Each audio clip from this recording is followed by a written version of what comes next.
Hey, everybody. Welcome back to another episode of the Horse Geeks podcast, where we look at horses and riding from the inside out. I'm Kirsten Nelson, professional horse trainer, and with me is my good friend, co-host Deb Romero, certified Alexander Technique instructor. And today's topic, I'm hoping you lead the way on this, Deb, but today's topic is about improving our riding skills because it's kind of not what you think if you're looking at Oh it my from the inside gosh. out. It's That is so way, true. way different than how I was trained as a rider years and years and years ago, how you were trained as a rider. Both of us, Yeah. yeah. And how, like, the path we follow to sort of learn how to ride and then improve our riding skills is the traditional path I found doesn't really get everybody there. And Like you said, I think we just don't know what we don't know from, and have we been doing the research for the past 50 years about really getting on board for proper biomechanics? like other athletes, you mean? Yeah.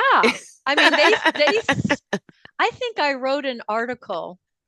This had to have been 30 years ago for a Southwestern Sport Horse magazine about how much we spend on our horses with vet bills and chiropractors and this and that. And where are we paying attention to our own bodies? Yeah. We tend to always focus on our horses, Yes. Fix them. fix them, but how are we contributing in a positive or negative way to that? Right. No, and your expertise with the human body is just way beyond my expertise. But it used to frustrate me a lot when I would go watch other people's clinics and I could see that the rider's balance, or really the rider's imbalance, Oh, that's was a good way sort to put of it. getting in the way of the horse doing what the rider thought they were asking for. And clinician after clinician, like if I was going to a horse training type clinic, that person giving the clinic would say, I'm not a riding instructor. Like that part you have to Hmm. figure out. And the sort of cowboy methodology, well, I started with, traditional training, heels down, shoulders back, look where you're Thumbs up. going, all that, thumbs up. Here's how you use the hands. Here's how you use the reins. Don't go there. You should feel equal pressure in the seat bones and the Or, stirrups and yeah, the equal pressure in the stirrups thing. right. And so What if your horse is crooked? Oh, so that was considered rider training, right? How to train the right. rider. And so when you went to a horse training clinic, especially if it was a cowboy, they're like, you just need enough hours in the saddle. You just need Just to, ride through it. ride through it. You'll figure Yeah. it out. Give up control over the horse, be a passenger, all these things like don't fight the horse's movement, just go with it. And somehow in all of that chaos, you're expected to figure out how to ride. And some people do. Talented riders do kind of figure out and navigate their balance. That's a good point. And a lot of the talented riders, it's very hard, like we've talked before, to verbally share what's What? going on to make Yes. that happen Yeah. within your body. And I did a workshop yesterday with riders, and thinking that it's a static position and I hold it, Ooh, yeah, it that's just number one is doesn't that's a problem.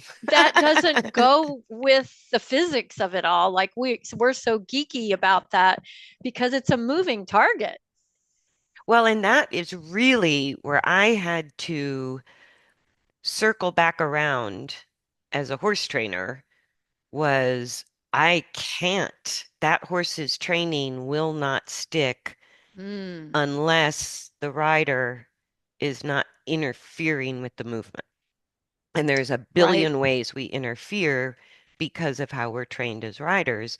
But at the end of the day, I go the human body, whether you're in the cart or in the saddle, the human body has weight and mass, and every little gesture we make, every little muscle we tighten is changing the force dynamic Hmm. between us and the horse. So if we look at it through invisible forces, I go, weight's invisible, but it's pretty real, very tangible. Hmm. So how we manage our body weight in the saddle or the cart has a direct influence on what the horse can and can't do. Exactly. And we talked yesterday about where our center of mass is. Our center of mass is like right below our belly button. Yeah, in the And center, lower center of our torso. yeah, and what Mhm. our body really likes is for that center of mass to be over the top of our feet. Yeah, because that puts us in a stable alignment with Hmm. another invisible force called Right, gravity. right. Yeah. And to remember where the horse's center of mass is so that, it's kind of like I think of like well, the Big Bang Theory with the spirals and the Right. dots rolling around, and you're trying to go the dots on top of each other. Right. It's a constant moving fluid target. Yes. It's not a static thing. And if we just think, I'm riding a spine on a spine, Right. two spines talking to each other. Or a So, center over a center. yeah. Hmm. Where is my spine? What am I doing with it? Uh, and then having eyes on the ground for people to help us find that, because sometimes we have habits of thought that limit the change. Does that make sense? I think it's disorienting. We've talked about this before, but like I just worked with a new group of writers last weekend, and as always, right, I describe what we're trying to feel, and I work a lot with weight distribution for the riders because it's sort of quick and gets us in the Mm-hmm. ballpark. Where should our body weight be on a moving horse? And even with that, it gets riders to change a little. But Mm-hmm. then I go like hands on in a live lesson. There's no substitute, right? Right. There is no substitute for that. But I really think it boils down to the awareness of what am I doing with my body? Exactly. And so the Mhm. first layer of just paying attention to body weight distribution, like I said, gets us in the ballpark. But then I had to go to each person and help them make little changes that some of them they had in common, but each person did it a little differently. Right. And then when we sort of refined the balance of each rider individually, this is why I carry my phone in my pocket, is Mm-hmm. because I have to take pictures of what feels correct to the rider. Right. And then when you make some adjustments, there's a sense of disbelief. It just feels wrong. You could see it on their faces.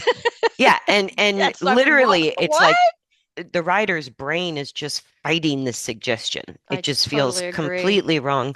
So then I take a picture again and show it to them. I said, here's what you look like when you think you're in balance, Hmm. and here's what you look like when right now your brain is telling you you're not in balance. And they But you look at, truly are. yeah, and Yeah. that's that sense of shock. It's a paradigm shift. It is a massive paradigm shift because it's like without the picture, you just couldn't believe it. I agree. I agree. Because if you think about it, we are set up to be creatures of habit, and that habit could not be serving us very well. It's like I practice a lot just telling people where their neck connects to their head. It's between their ears and behind their nose. And can you just nod yes from that position? Some Yeah, people have no idea that it's the connections that high up, kind of like thinking about the pole on the horse. right, Are we flexing actually from the pole? right. Or are we flexing at C2, C3, C4? And we see that in pictures of dressage horses all the time. People do the same thing. It's a dropped pole. It's Yeah. a dropped pole. So Kind of like when a human looking at their phone, looking down at their exactly, phone. we tend to move our head and neck to look at the phone instead of moving our arm up in front of us to read our phone. So, Mm, simple things like that, or the connection. We played a lot with this yesterday, the relationship between the legs of a human and the pelvis. And yeah. that is a big deal for riders because I was taught, or maybe I wasn't taught, but in my thinking, I used to think the pelvis went with the legs, therefore, huge thighs that gripped. Yeah. Yeah. And even though Yeah. intellectually I knew the pelvis is different than the femur or the leg bones, that those are different, skeletal structures, when we're riding, you sort of think your seat is your glutes, your butt, Right. and your legs are still where your pants start. Like your We legs kind had of start at your Yeah, waist. we did that yesterday. And I think if people just ride with their skeleton and think about how they're using their skeleton instead of it being this huge muscular effort to stay Mm, on, it's so much easier.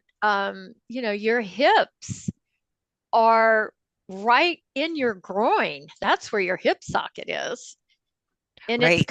it's kind of right above your sit bones. So if you can feel your sit bones when you're sitting, your hips are just a little bit forward and up from that, your actual sockets. So allowing those legs to just hang Yeah. and Right. be, the arms and the legs just hang off of the torso, just like the horse.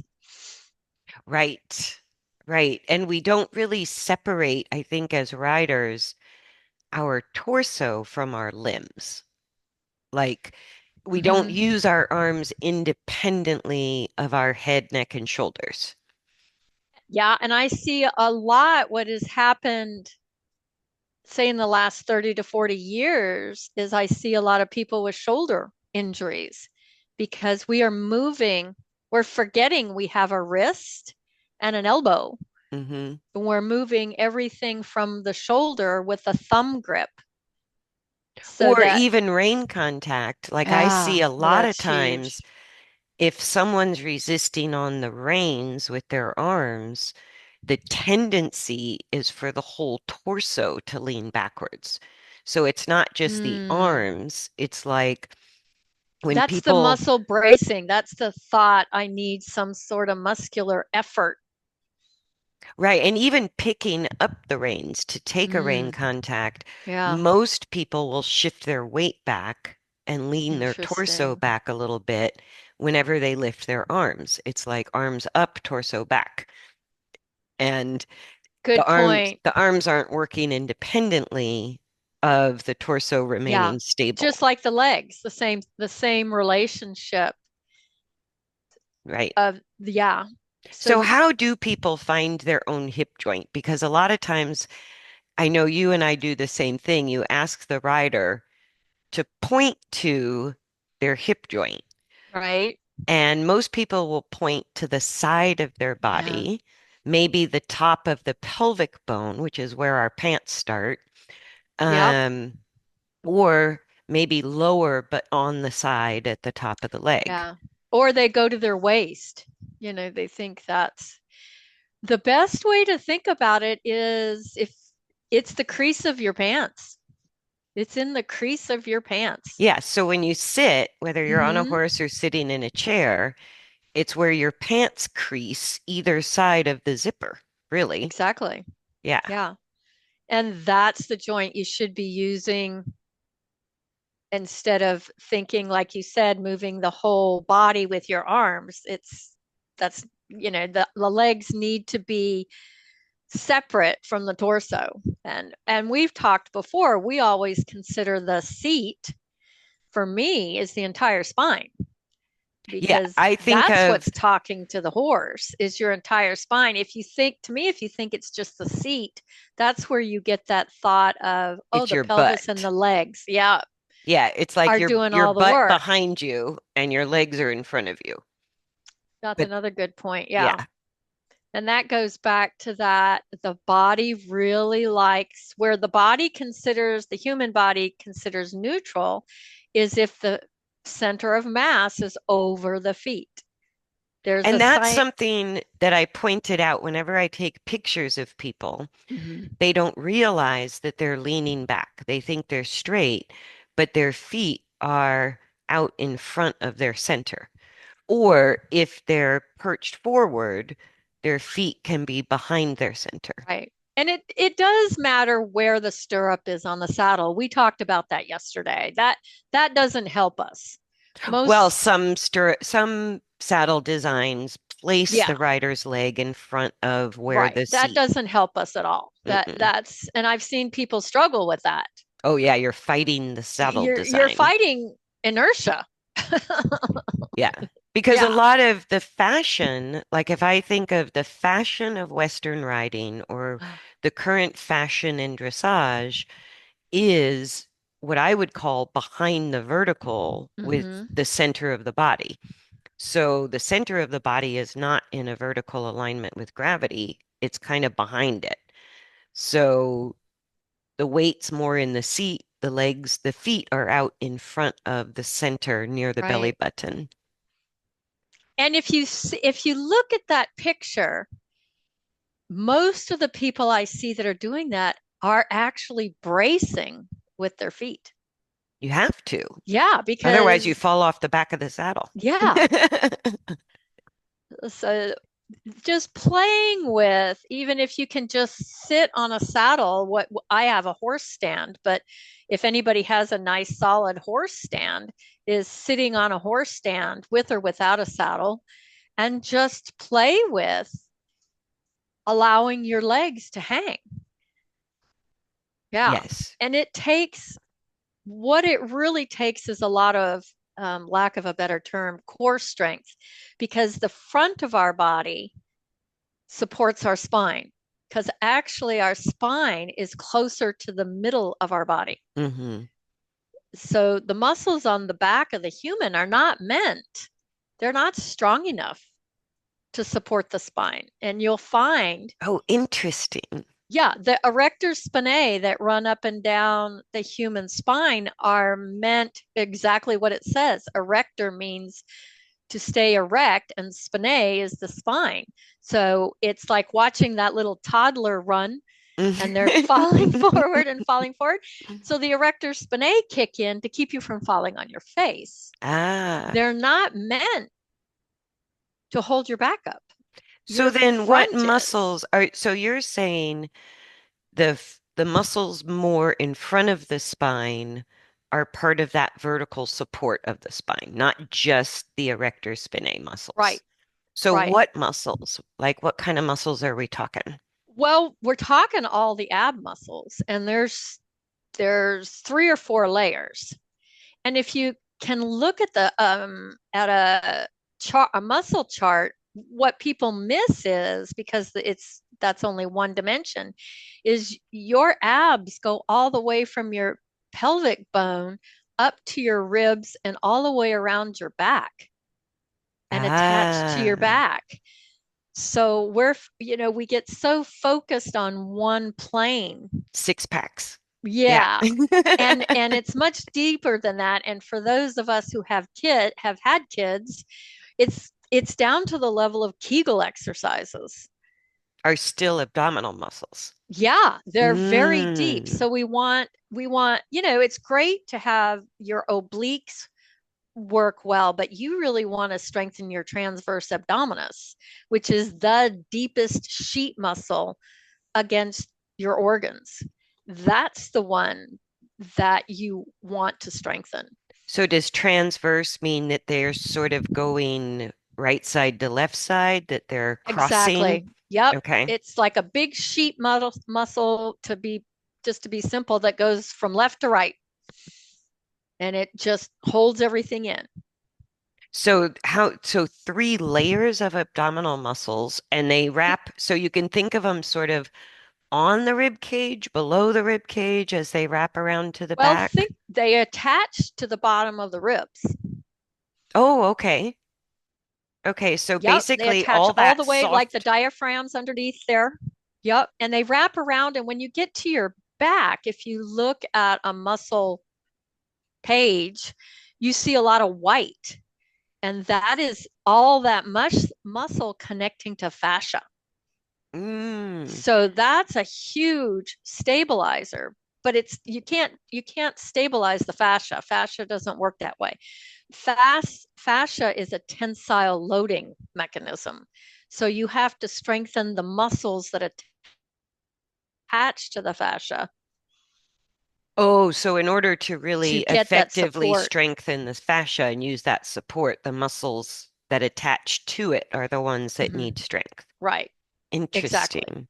So Yeah. all those squishy bits below the bones, kind of under the rib bones and above the pelvic bones, all that squishiness is mostly abdominal muscle, or are there other muscles that kind of play There's into other it? things going on in there, but as a rider, if we just think about, I mean, an exercise I have people do just sitting in a chair is to have your feet flat on the floor, which we hardly ever do if you think Mm. about it.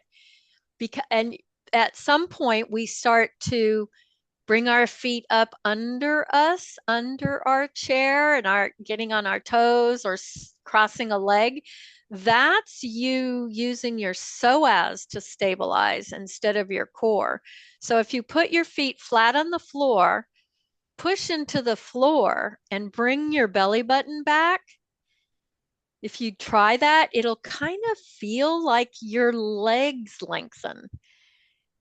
Oh, And interesting. that is that's how you want to feel when you're on your horse.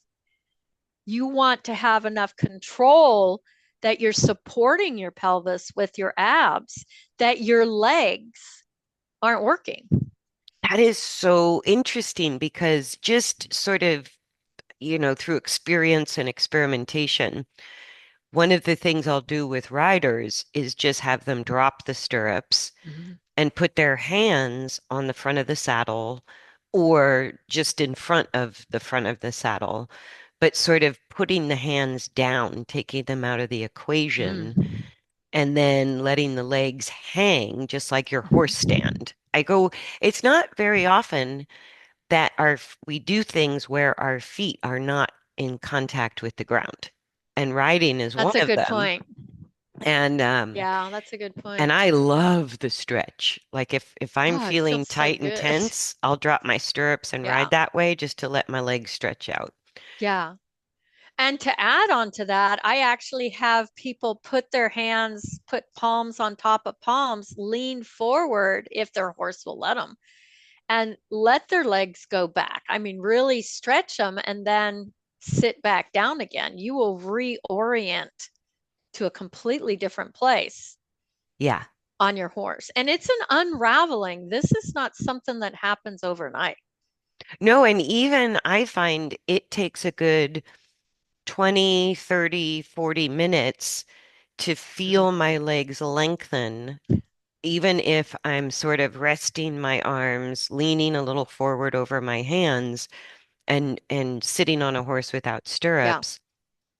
But what I feel happen is like the muscle just releases any kind of shortening use. The muscle itself feels longer and longer, and it opens the space around my hip, knee, and ankle Mhm. joints. I just feel like I have more space there. More space is a good way to put it. And what, as a result of that, you get actually more contact with your legs on your horse Yeah. because of that release and opening. Your legs just fall and kind of wrap around the horse. It's, and I have found, I don't know about you, but going through this process of unraveling your legs, I've lengthened my stirrups Yeah, I at have least two. 3 holes Yeah. because, and it's the hanging on of the soft tissue that gets us in trouble.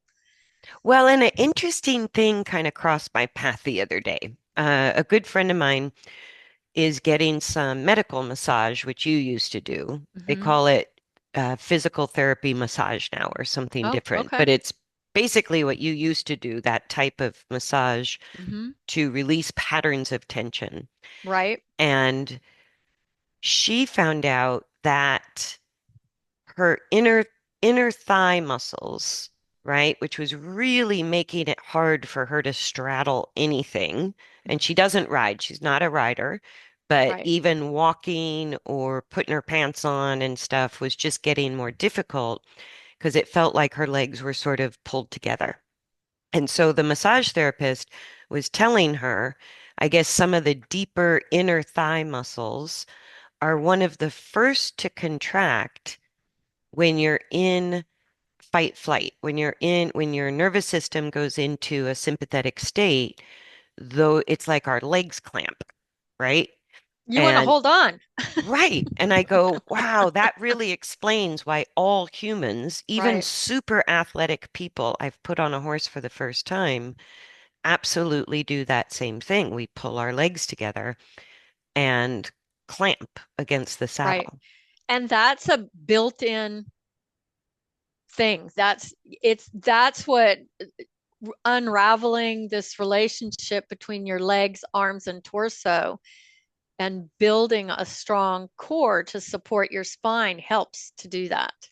And apparently, we do that when we're not on a horse, when our balance Mhm. isn't challenged. It's still part of that fight flight instinctual physiological response Yes. that Yeah. the legs tighten inward, and that's going to kind of lock your pelvis and clench the abdominal muscles and throw your center off balance off over from over your feet, which I Yeah. think And we've talked before what happens as soon as you clench, you shut down all the proprioceptors of information going from that muscle to your brain.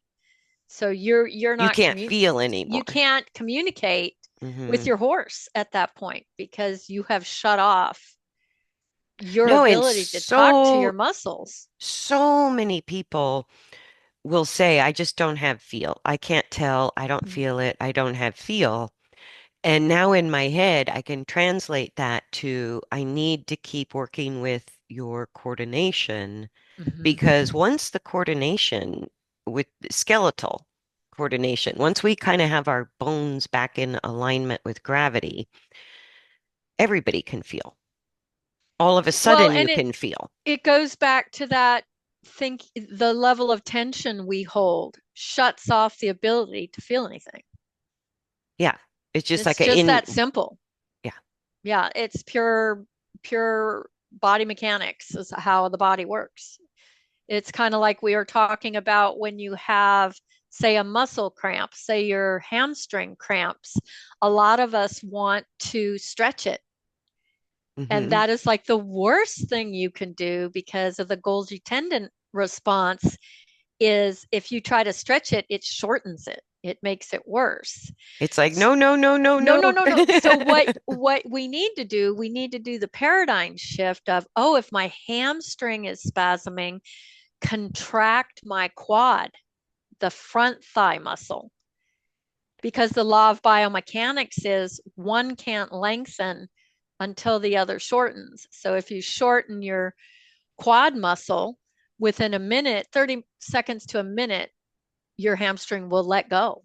Oh, interesting. Yeah. So whenever you get a muscle cramp, if it's just think about, well, what's the muscle that's on the opposite side that I can contract?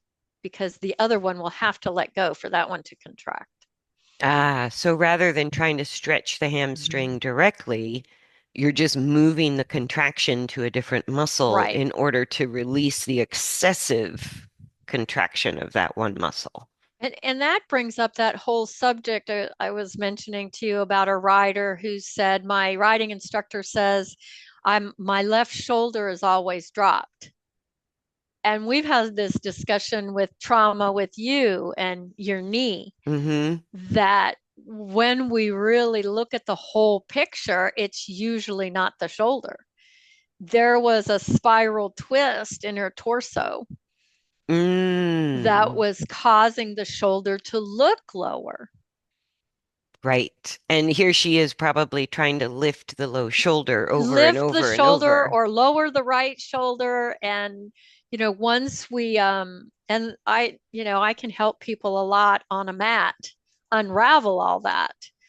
It's very hard to unravel some of this stuff when you're vertical. Sometimes we have to go to a mat and do constructive rest and something on the mat to get an orientation of what is Ooh, really going on. constructive rest is my favorite exercise program ever, ever. So, can you talk about constructive rest? Because that is a game changer It's a game for changer. low back pain, neck Mm-hmm. pain, asymmetry through the shoulders or the legs. And I've had more people kind of show up where they've been given instruction to literally ride with unequal stirrups. Or I it's the just read same an thing that article on that. drives me crazy with unequal Mhm. flocking under the saddle. I go, you're just Right, perpetuating the problem. It right, doesn't help anything. It makes everybody function, but it perpetuates the dysfunction of the exactly. coordination. Yeah. It's the reason we call it constructive rest is because you are actively thinking. It Ah, not it's sleeping. not sleeping, not on the bed. You want to be on a yoga mat or on the floor, a hard surface. You want a couple inches of books under your head. Books, Books, hard books, because hardback books. hardback books I use Why books and not a pillow? because you don't get your relationship with a pillow Hmm. is sleep. Plus, Ah, you're not getting any information. It's too soft. Your body will just sink into it. So putting the books under your head raises your head up and provides the support for your spine, especially like you said, for people with low back pain. It mm, opens up the discs, and you also want your feet, your knees bent, and your feet on the mat, flat. So flat on you're the mat. And basically that opens, you're laying down, right? you're laying your body on a hard surface, and you're putting a hard surface under the back of your head. Mm-hmm. Yeah, And I found the book amazingly, surprisingly comfortable to rest on right. because it just released all the tension in my neck, where a pillow doesn't always do that. Well, the problem with the pillow is it's not supportive, really. It's a cushion and you just sink into it and you tend to bend your head backwards and tilt your chin up. That's a compression of your cervical spine. Which is So, what you would also do if you had nothing under your head. If you just lay on the exactly. floor, you're going to wind up with that same arch through That your neck. same compression of your cervical spine. Hmm. Exactly. So you want that support. And then there's just this is a place for exploration. Can I can I move? I have people put their hands on their bikini bones and ask, "Well, can I move my leg without my pelvis going with it?" Playing Ah, games like that and learning to drop the leg knee first and then slide your heel down. Can you keep your pelvis still? Is your oh, that back, would really work the hip joint. yeah, and it works for stabilizing the torso. Is your back flat on the mat? That's another one.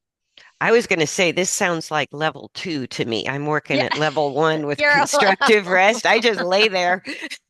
well, and And as I lay there, what I notice without doing anything at all is I just feel spots of tension that I was not aware of. And I become aware of these different areas of Mhm. tightness in my body because gradually they start to release tension. And I didn't notice the tension until it started to release. And you have to have that support of being on the floor or on the yoga mat to because your body wants security, so it needs support to explore. Mm. because I think it was Marie Todd's anatomy book from 1942. She said, when you are vertical, your first responsibility of your body is to maintain vertical. Spinous, or what did you call uh, the erectus spinatus muscles? Yeah. Okay. So our brain's first responsibility when we're vertical is to stay vertical. So Don't critical fall. think, don't fall. So critical thinking comes second. So if we go to laying down horizontal, we can really start exploring and finding out what's going on with our bodies. Interesting. Yeah. She was No, a and I That's gotta a say great that book. the funny thing too is as I feel kind of the tension just automatically change and release, and I feel more supple when I do the constructive rest. I do fall asleep, I have to admit. Even like on a hard surface with a book under my head, that release of tension makes me sleepy, and sometimes I'll doze off. And I go, it works anyways. It does work. It You're works right. anyways because I Yeah. get back up and I feel like I've had a massage. I feel like I I th- just had a really deep sleep or a good night's sleep. I feel rested. I feel rejuvenated, but it's just patterns or habits of tension that had a space Mhm. to change and to let go. Right. Allowing the space to change. That's a good way to put it. And Hmm. I think it's a nurturing thing. Yeah, it's a little Your bit of my body like really goes, oh, well, thank you very much. self-care. Yeah. Yes.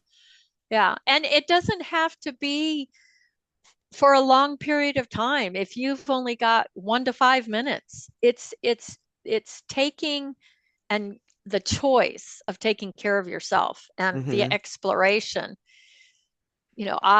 I'll do it for a minute. If I'm feeling stressed, I'll just go find a place to lie down. I've done it in an airport.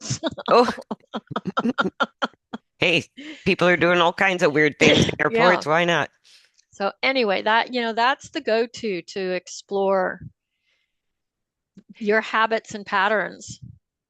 You Yeah, can do and the just, same thing with your arms. Can you move your arm without your whole torso going with you? oh, interesting. Yeah. I'll have to move to level two because, like I said, I just lay there and Move sometimes to I level fall two. asleep, but it still works. Yeah. And So yeah, I find like 10 minutes for me is about my sweet spot. yeah. I'm 7 to 10 is a good, and if you can do it twice a day, great. Hmm. Just fit it in wherever. No, and it's things like that. Like if we circle back around to improving writing skills, Hmm. the key to improving writing skills really is self-awareness. Totally 100%. Like there was some famous classical trainer, can't think of who, but I remember the quote that writing is as simple as learning to control every muscle in your body at any given time. And I get that's another way to just say That's a awareness, right? And we think controlling every muscle in our body means actively right. gesturing, right? And I go, really, controlling some of the deeper muscles in our body, maybe like the psoas or the deeper abdominal muscles you're talking Mhm. about, I always find it feels more like a thought than a gesture.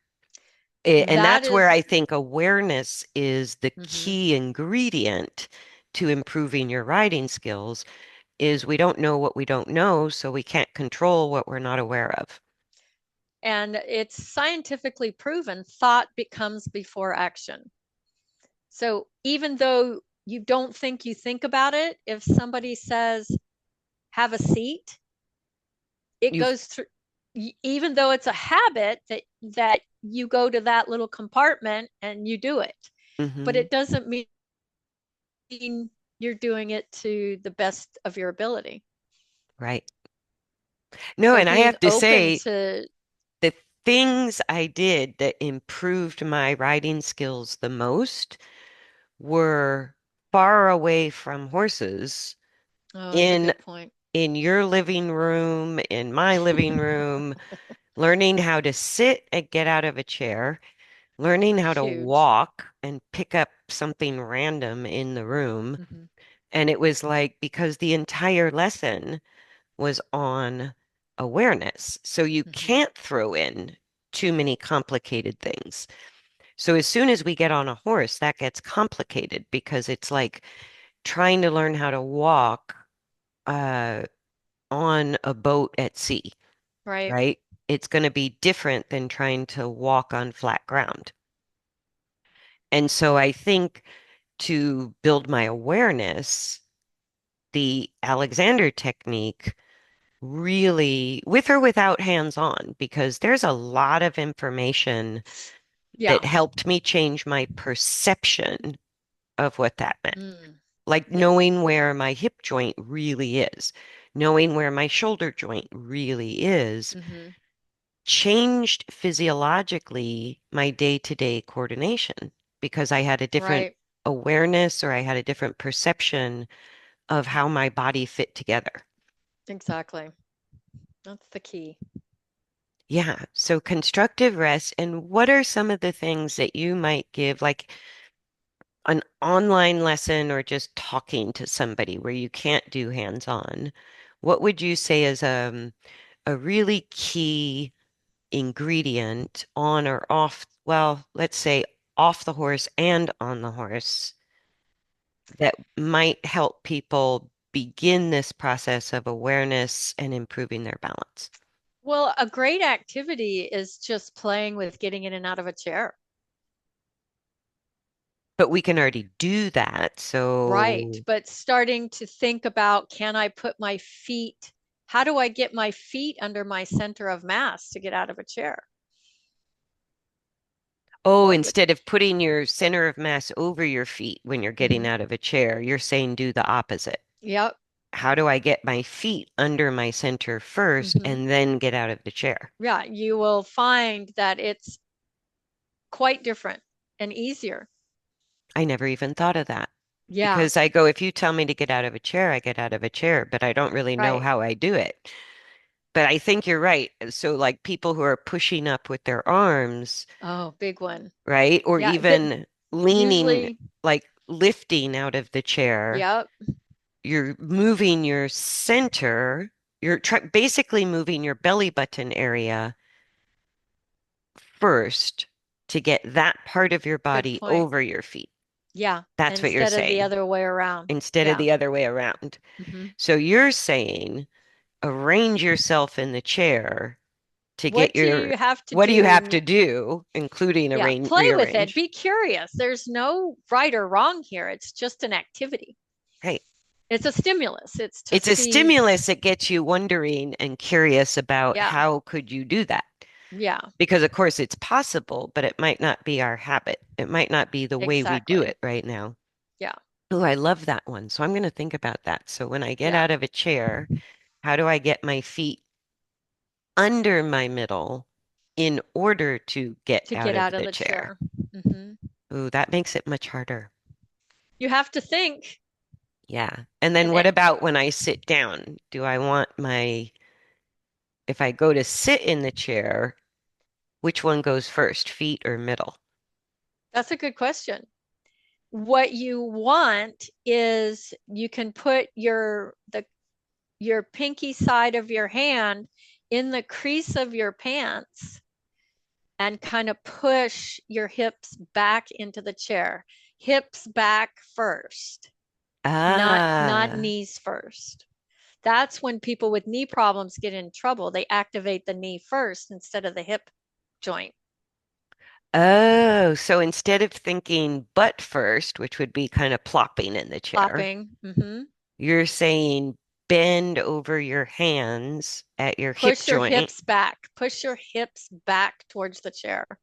Okay, It's kind so of like healthy post is what it comes down to. it's very much, that's what I found. All the chair Yeah, work I did in it's a Alexander healthy technique post. is exactly Is like opening posting. and closing your hip joint. That's all that is. Hmm. Because usually we strain with muscular effort to do that. Right.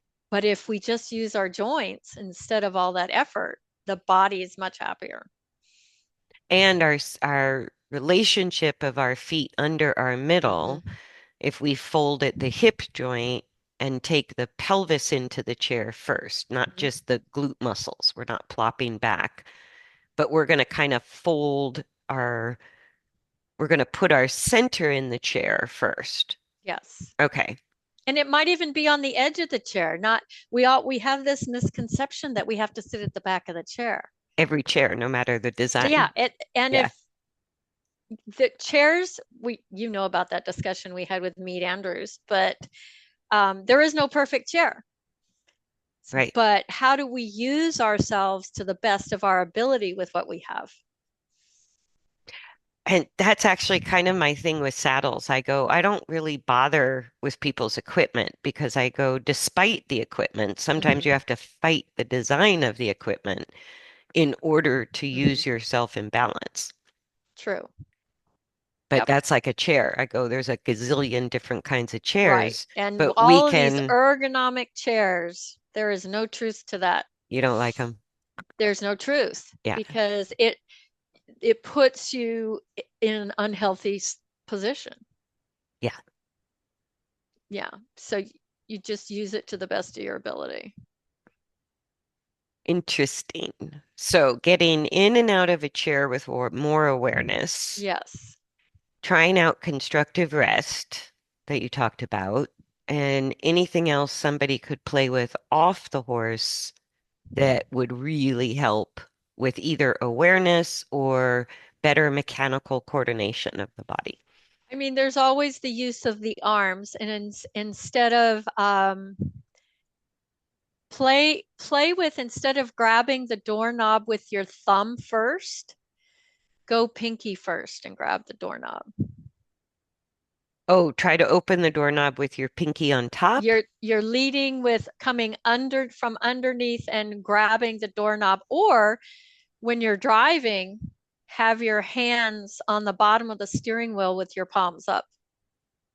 Oh, I can feel that. I'm just imagining it and moving my hand like I'm opening a doorknob. And Yeah. if I open a doorknob, if my thumb is on my side and I twist the doorknob to the right, my thumb's on top, it Mm-hmm. involves my spine. Yes. And if So I reach for the doorknob with my pinky on top and then make the same right rotation with my arm, my spine doesn't isn't affected at exactly. all. Right. It's just my shoulder joint And that's rain rotating. contact to me. Oh, good The one, rain Deb. contact should come from the pinkies and all the way down because actually the connection of the arm goes from the pinky, the back of your arm, down your shoulder to your sacrum. So to me, that is Mm. rain contact, that it comes from the pinky and the goes all the way to the sacrum. But that you're not saying literally hold the reins like with your hands upside down. No, your Okay. thumbs are on top, but your thought is directing from your pinkies. So the rain That's resistance is coming through mhm. your ring finger and your pinky. Yes, not Yes. grasping with your thumb. Not gripping with the index finger and the thumb. Exactly. Got it. Yeah, play And with that. That's everywhere. That's how we get shoulder problems, is that gripping with the thumb all the time. yeah. Yeah. And usually it's pain that leads people to change or like Yeah. some people just want to improve their writing skills because they want to, for the fun of it, for the learning, because they want to be a better writer, they have ambitions. But a lot of people come to it because they're having pain issues as a Yeah. writer. Right. And what do you find when you work with people? They say, because I hear it all the time, oh, I can't really balance because I had this hip replaced, or I have a knee Mm-hmm. replacement, or I have scoliosis, I had one lady with scoliosis and a bone disease that made her very fragile. And it really didn't matter. So I Mm-hmm. go, balance doesn't require perfect body mechanics. That's sort of a misconception. Or a perfect body. Or a perfect body. Yeah. That we can have all of our life traumas, past habits, Mm-hmm. injuries, illnesses, and different issues, health issues even, and still balance, either Right. getting in and out of a chair or riding a horse, Right. because it's more like we believe in horses and people that the conformation dictates the coordination.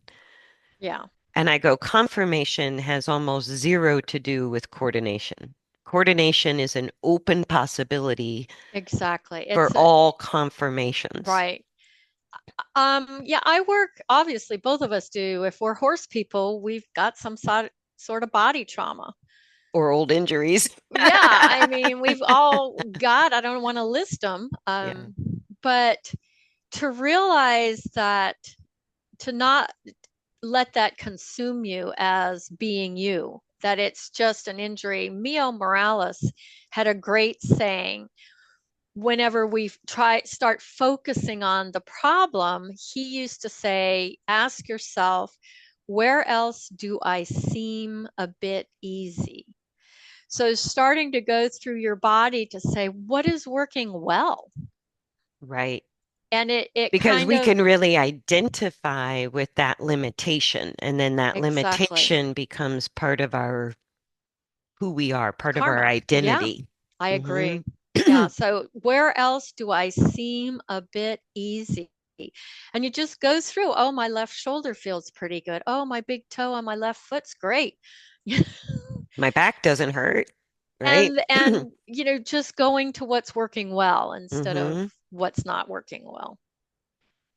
Well, and I also want to talk a little bit about why we all, even if we're not ambitious competitors, I just trail ride, I hear, or I just poke around my yard, or I don't ride very often. Why would somebody like that still need to improve their riding skills?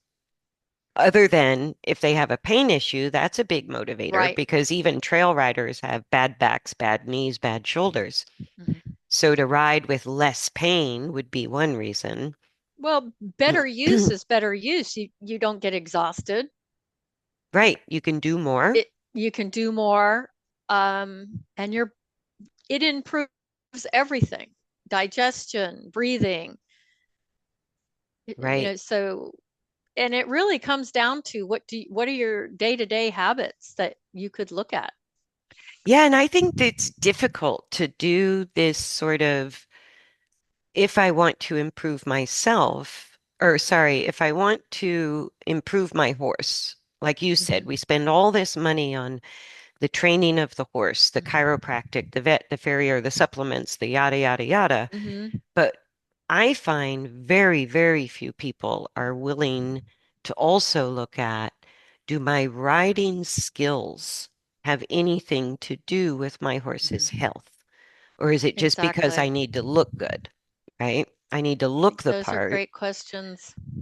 And I think you really can't get a horse in balance unless you're in balance. Unless you know your own body and how you're using it, it's critical. Yeah, because again, it comes down to physics. And like I think you said a couple podcasts ago, sorry, I'm a little froggy, that it's like when you had your kid on your back and you're trying to climb up a ladder at this state park and the kid's wiggling around, Yeah. you couldn't do what you could easily do because of the extra weight on your back Hmm. and it was wiggling around. Right. So that made your job really hard. Hmm. And then how you respond to that might be you got more determined, you got mad, you climb down, you take the kid off your back, whatever, Right. right? There's a lot of different ways to respond to that Good situation. point. Some horses buck us off, some horses do their Right. best, some horses just shut down and go, yeah, I'm not moving forward anymore. But that can be the root cause. And this is what made me crazy at horse training clinics is I go, you can't avoid the weight of the rider. You can't avoid Exactly. the force of muscular tension throughout the rider's body. Those are real forces, just like gravity.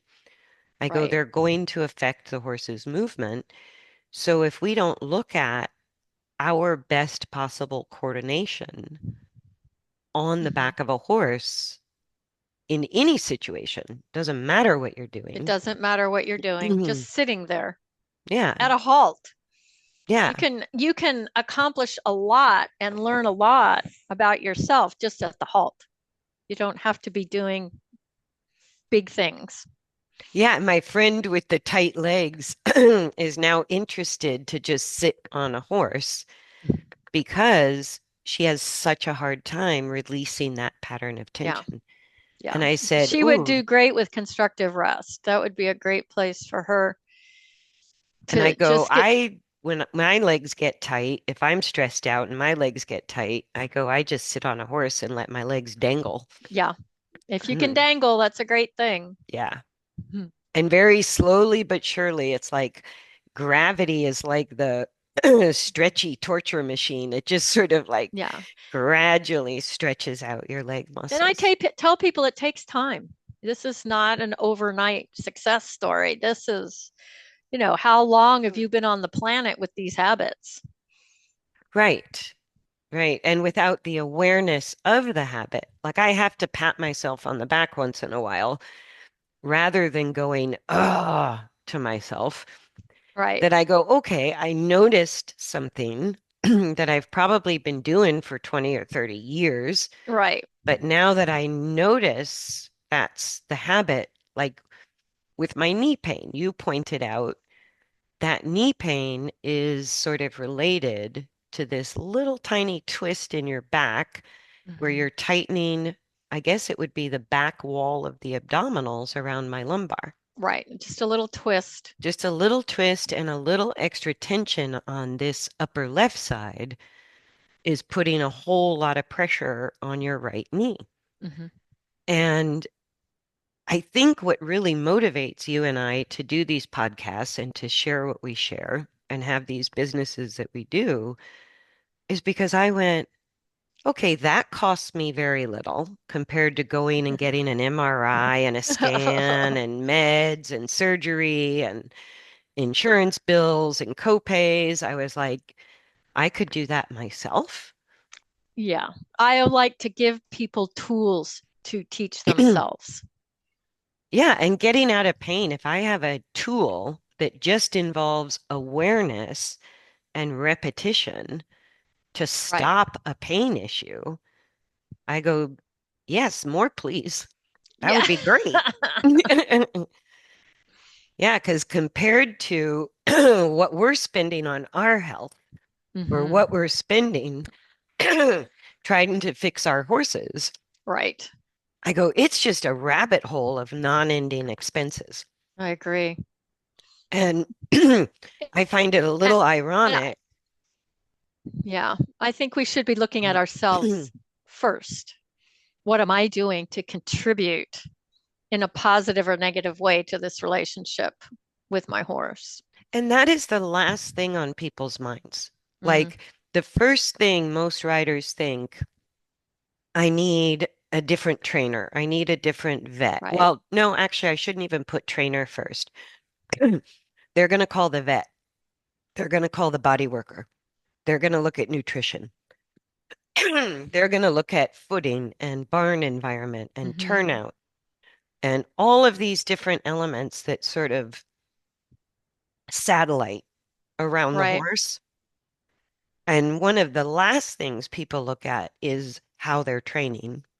What they're doing with their bodies And or what they're thinking. deeper than that is how Yeah. they're riding, Hmm. right? But the riding, the way the rider rides, and the training methodology can make the difference between health and ill health. I agree completely. Yeah. Yeah. And just taking a step back and looking at yourself and not being critical. That doesn't help us. But just explore. Wow, look at what I do. Look at how I use my body when I lead my horse to the gate. It doesn't Right. have, it's simple. It's everywhere. Well, Even picking up like the feed buckets every day and yeah. carrying them out to the horses, I started to notice what it felt like, how different it was when I was kind of using my arms to do the work. Unconsciously, that was just sort of how I did it. And I started thinking, I wonder, can I get my core involved? Can I get my legs involved? Can I get my feet Hmm. involved? And the relief to my arms was noticeable. And Yeah, all I did was think about using more parts of my body to do the right. same job. And that's what I was saying. The thinking comes first. That's where the change happens. You Yeah. have to change your thoughts. And I think one of the last things everybody says they want to improve their riding, but when the rubber meets the road, when I'm actually helping people do that, it is disturbingly disorienting. Mm-hmm. Like it's not an easy place to get to, and Right. it takes a willingness to feel wrong in Yeah. order to make a change for the better. And in our world, in the Alexander Mhm. community, there is no right or wrong. You're just in a process of Yeah, but discovering. I think it's very typical Oh yeah, human of us we and want right normal. or wrong. Well, especially we have all this money and time invested in our writing skills up to this point. And when I go and change a rider, right, it used to be before smartphones, people would look at me and go, "Well, what are your credentials?" And I Mm-hmm. realized it's because it feels so wrong. They can't trust what I'm saying Right. is a change that would be in their best interest, right? And so thank God for smartphones because now I can take pictures and just Mm-hmm. hand them the phone and go, "What do you think?" And then the thinking changes. And that's what you mean is the thinking has to change The before the thinking has to coordination can change. change. Mm-hmm. So as long as we think we're doing a good job and everything's kind of working, then why would we even try to improve our riding skills?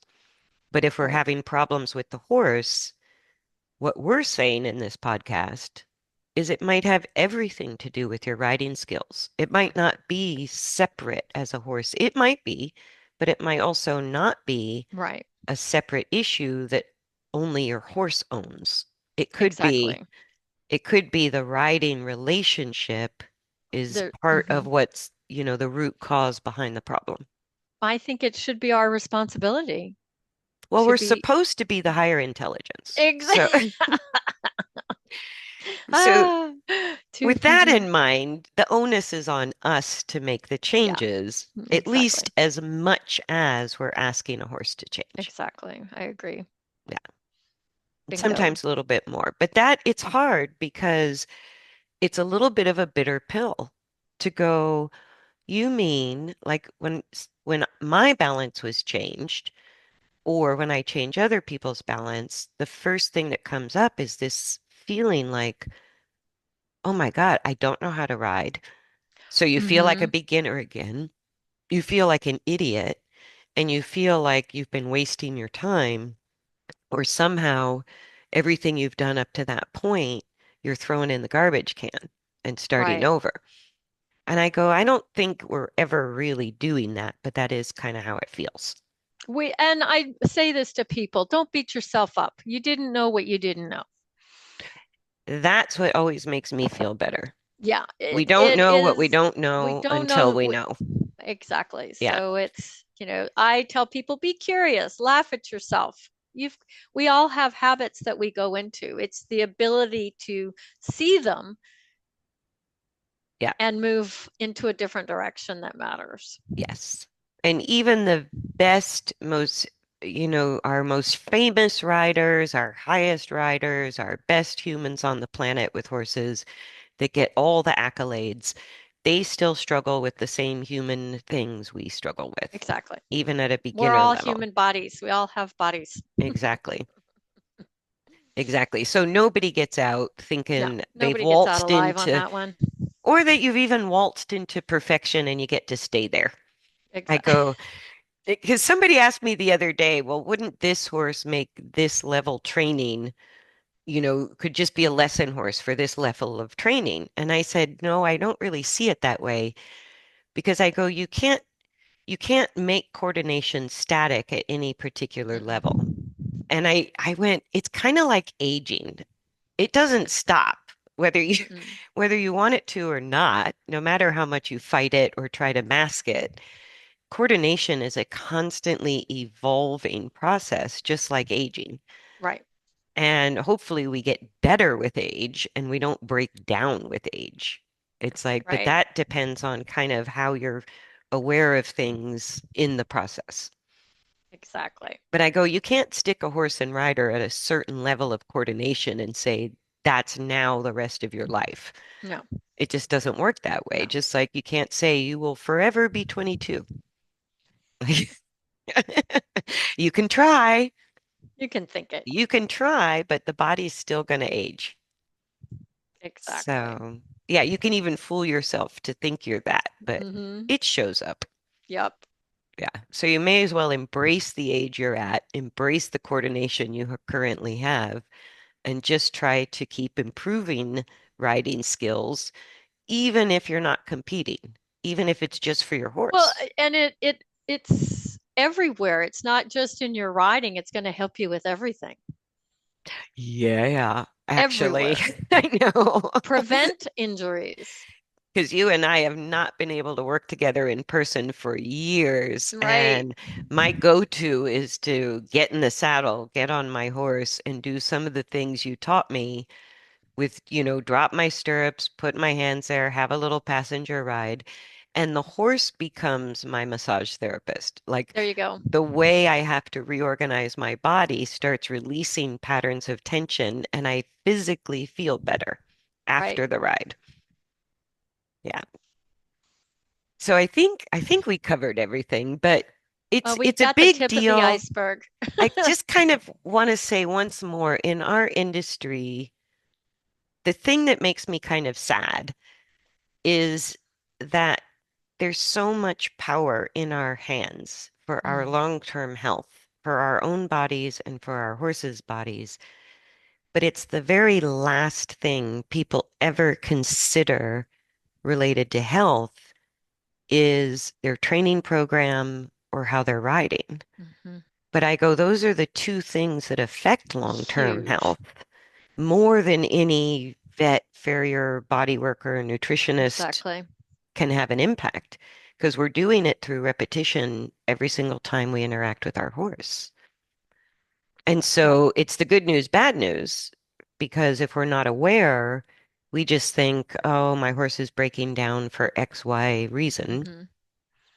But really, we actually have the power to maybe turn that around or take it a Yes. different direction I or agree. have a better relationship with horses. Exactly. All right, you guys, I guess we Okay. will wrap it up.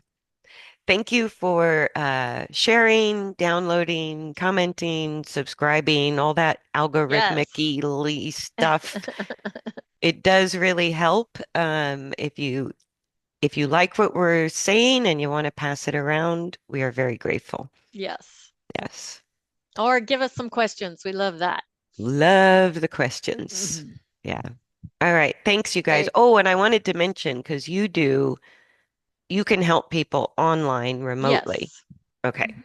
Yep. Yeah. Just send me an email. Yeah. So if you want to improve your writing skills, Deb is your go-to gal to start working on your body off the horse. And you can do Yes. that in a Zoom meeting, just like we do the podcast. Exactly. All right. Thanks, everybody. Take care. Bye. Bye.